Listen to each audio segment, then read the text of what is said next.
तुम्ही कळ्याचे लाडू कधी खाल्ले आहेत का? हो, कळ्याचे. आत्ताच्या जमान्यात हे फार कमी बनवले जातात, पण पूर्वी अशा पद्धतीचे लाडू बनवले जायचे. काय करायचं, तुम्हाला जेवढे लाडू बनवायचे आहेत तेवढे बेसनचं पीठ घ्यायचं.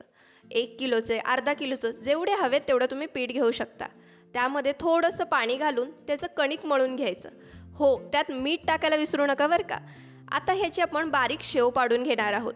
जे शेवग्यामध्ये शेवीची चकली असते ती घालून ह्याची आपण बारीक शेव तयार करून घेणार आहोत. शेव तेलामध्ये छानपैकी तळून झाली का त्याला एका पातेल्यात किंवा मोठ्या अशा घमेल्यामध्ये काढून घ्यायचं, म्हणजे त्याला चुरायला सोपं जातं. शेव गरम आहे तोपर्यंतच त्याला हातावर चोळून बारीक चुरून घ्यायचं. त्यानंतर मात्र पाकामध्ये ही शेव घालून याचे लाडू बनवायचे. आता पाकाचं प्रमाण मात्र मी तुम्हाला आता सांगू शकत नाही, पण तुम्ही ज्या पद्धतीने लाडवासाठी पाक करता तोच पाक करायचा.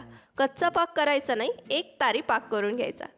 त्यामध्ये शेव घातली का 2 मिनिटासाठी ह्याला मुरत ठेवायचं. त्यानंतर याचे लाडू बांधायचे. लग्नामध्ये सर्रास असले लाडू केले जायचे. आत्ता हे लाडू क्वचितच कुठे तर बघायला मिळतात.